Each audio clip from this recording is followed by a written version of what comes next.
Hey everybody, it's Leeroy from Leeroy Gaming, and today I got another Pathfinder Wrath of the Righteous video for you. Today we continue our focus on the Lich Mythic path.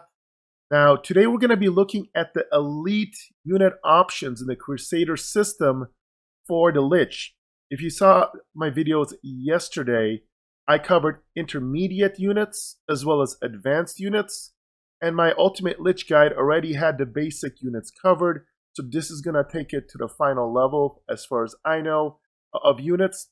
Now, this is all going to happen via an advisor visiting you in Act 5, an undead advisor. And here's a little story. Telvin comes to you, and he's going to give you an option. You have to make a choice, just like before. So we're going to have three options. You can either unlock the Ravener Dragon Creation Decree, allowing recruitment of Ravener Dragons. We can have him pick up the Plagued Dragon Creation Decree, allowing recruitment of Plague Dragons that are hardy and powerful monsters that spread disease. Or unlock the Nightshades Creation Decree, allowing recruitment of Nightcrawlers, monsters capable of casting deadly spells. So, as always, we're going to go ahead and jump into this and take a look at their stats and what they look like in battle.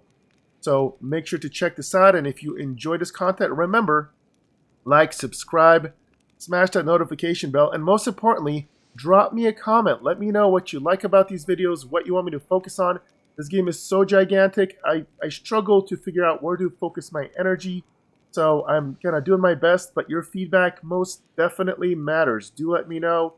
And without further ado, let's jump on in and take a look at these units.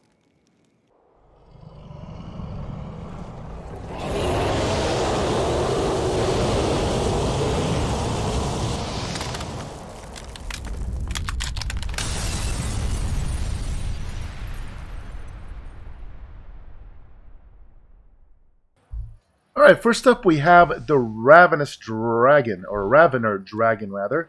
Let's look at their properties. They're large, flight, they're undead, Grand Tier unit, Special Forces. So they have 456 health and 27 AC base.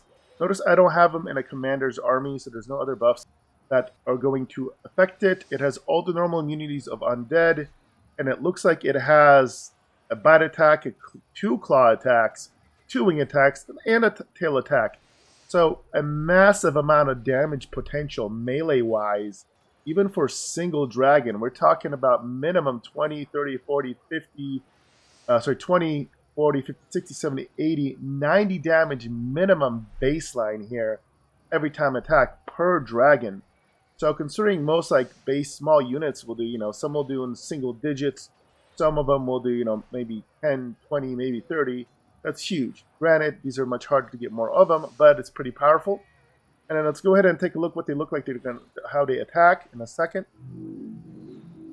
Oh, they're going range. That's not great. Alright, let's see here. So we're just going to get a real quick feel for how they attack. Again, we only have 5 of them. There we go. Did 786 damage. And that's just with 5 units. So again, considering that these stacks of 5 giants are only doing like 90 damage, and obviously we're terror routing them already, it looks like. These guys are pretty beefy, and I could definitely see them get quite powerful. It looks like, man, they're tower routing all of them. That is pretty good. Because if you don't know, if they get terror routed too much, they will literally run off the field. They're all getting terrorized, and then they will straight up just lose, which is kind of bonkers good.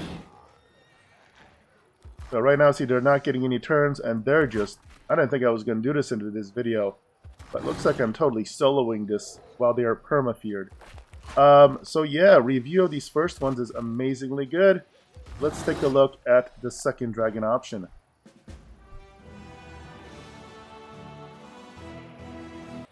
Right, next we have the Plague Dragon, and so this one's a little different. It's still going to have a lot of AC, 31 AC actually, 3 damage reductions, a little more tanky, 647 health. Big difference here is that even though they have high strength, the melee attacks aren't as powerful. So if you take a look here, you'll get the bite, 2 claws, 2 wings, and a tail attack, but now their base damage across the board is lower. So that's a downside. Their experience is actually 900 versus 1600 for the other one. And then you get a breath attack. So this is a 50-foot line that you can cast this. As you can see, it can actually reach completely across the battlefield. And what it does is it does a cone of fire dealing 7d8 plus 9 times number of units damage. And then it does I'm guessing a burning effect that does 1d6 times units damage for 3 rounds. So let's see how that works out here. Again, the other dragon did a lot of terror routing. We're doing the same exact test here. So there we go. All right, I was supposed to hit it, but apparently it didn't.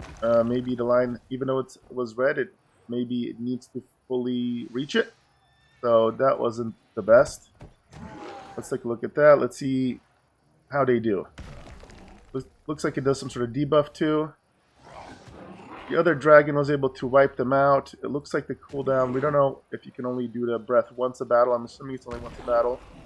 We're doing a really quick test here. So we can definitely see they don't do, well, they do 524 damage. So this dragon applies, it looks like this effect right here that you're seeing is a demon plague effect. So units melee attack apply a stacking disease, which applies a cumulative -2 penalty to max hit point each round. So that's interesting, and it looks like it also fatigues the enemy. -2 penalty to strength and dexterity, so that's interesting. So it's not as tough melee-wise baseline, and it doesn't fear enemies. But what it does do in return is it debuffs them, and again, it looks like only once per combat, it has this nasty, nasty breath. So overall, as we see here, still quite effective. Different way of doing its damage, and again, more of a debuffer with some ranged capabilities of the breath. Alright, and finally we have the gigantic Nightcrawlers. So, Nightshades, unnatural creatures created by mixing chaotic energy of the abyss of annihilating powers of the negative energy plane. So, let's see here. For them, they're obviously undead, 573 hit points, 29 AC with a high damage reduction of 5. Their stats are a little lower, and what's interesting here is that they have 5 to 12 damage. That's rather low. They just have, it looks like they have 2 bite attacks, but they do have some abilities. Looks like they have the charge, dispel, and finger of death. So dispel obviously lets you dispel negative effects from enemies. Finger of death is their big thing. It deals 15d6. It's a lot per unit number. Negative energy damage to target unit. If the maximum damage of the spell is enough to kill the unit, it deals maximum damage. And it's a death effect. So basically, what that means is if there's one unit of these and 15 times 6 maxed out would kill it, it will auto-roll that. If it couldn't kill it, you know, each die rolls between 1 and 6.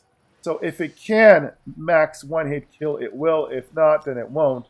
So for example, you can know by mousing over these that they won't, because it's 0 to 1. If it was enough to one-shot kill them, it would show 5 automatically. So we'll go ahead and see what it looks and test it out. 215 damage, okay. The problem is that you can only cast it once, which isn't great. Let's see what they move like, the animation. And we'll see if it's at all potent in melee. It doesn't really look like it. 25, and there's 7 of them. So it has that one-shot ability that's kind of interesting. It looks like it terror routes just like the first dragon we looked at. But once it kind of uses his main offensive spell, it doesn't look very, very potent. So while it looks scary and it terrorizes things, I would probably pick the first dragon instead of this for my party, because the damage on this thing is underwhelming. I do think both of the other dragons are a little bit more effective and overall more useful in my opinion. Alright guys, so those are the 3 elite units that you're going to have access to. Let me know your thoughts in the comments below. What do you think of these? Well, do you think they're underwhelming, overwhelming, etc.? And as always, make sure to like, subscribe, smash that notification bell to be notified of new videos. And I will see you guys in the next video.